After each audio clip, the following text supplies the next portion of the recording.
Social മീഡിയയിൽ ഇപ്പോൾ ചർച്ചയാകുന്ന ഒരു വലിയ വിഷയമാണ് സിനിമ സംബന്ധമായ വാലിബൻ പ്രശ്നം.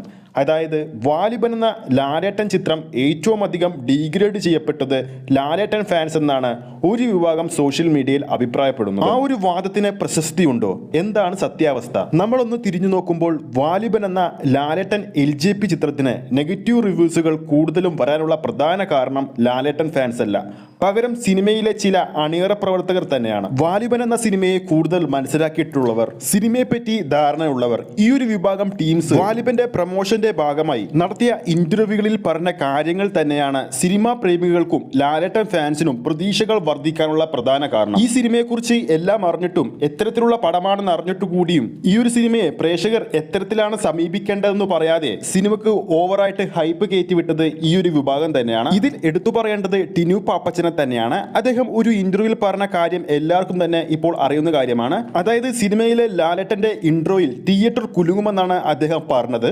സ്വാഭാവികമായിട്ടും പ്രേക്ഷകർ പ്രതീക്ഷിക്കുന്നത് ഇടിമുഴക്കമുള്ള ഒരു മാസ് പടമായിരിക്കും ഇതെന്ന് തന്നെയായിരിക്കും. പിന്നീട് ടിനു പാപ്പച്ചൻ പറഞ്ഞ മറ്റൊരു കാര്യമായിരുന്നു, ചിത്രത്തിൽ ഇതേപോലെ ഒട്ടനവധി സസ്പെൻസ് നിറഞ്ഞ കുറെ കാര്യങ്ങളും ഉണ്ടെന്ന് അദ്ദേഹം പറയുകയുണ്ടായി. വീണ്ടും പ്രേക്ഷകരുടെ മനസ്സിലും ലാലേട്ടൻ ഫാൻസിന്റെ മനസ്സിലും പ്രതീക്ഷകൾ നൽകുന്ന ഒരു വാചകമായിരുന്നു അദ്ദേഹം ആ ഒരു ഇന്റർവ്യൂവിൽ പറഞ്ഞത്. ഇതെല്ലാം മനസ്സിൽ വെച്ചുകൊണ്ട് തന്നെയാണ് ആരാധകർ സിനിമ കാണാൻ പോയത്. എന്നാൽ അവർക്ക് ലഭിച്ചത് നേരെ വിപരീതമായ അനുഭവവും. സിനിമ ഇറങ്ങുന്നതിന് മുമ്പ് തന്നെ സിനിമയെ പറ്റിയുള്ള കറക്റ്റായ ധാരണ സിനിമാ പ്രേമികൾക്കിടയിൽ നൽകിയ ആ ഒരു ധാരണയിൽ തന്നെയായിരിക്കും സിനിമ കാണാൻ അവർ എത്തുക. ആ ഒരു പിഴവ് തന്നെയാണ് മലൈക്കോട്ടെ വാലിബൻ എന്ന സിനിമയ്ക്ക് ആദ്യ ദിവസം ആദ്യ ഷോ കഴിഞ്ഞപ്പോൾ തന്നെ നെഗറ്റീവ് റിവ്യൂസ് വരാനുള്ള പ്രധാന കാരണം. ഇത് സംബന്ധിച്ചുള്ള നിങ്ങളുടെ അഭിപ്രായങ്ങൾ താഴെ കമന്റ് ബോക്സിൽ രേഖപ്പെടുത്താവുന്നതാണ്.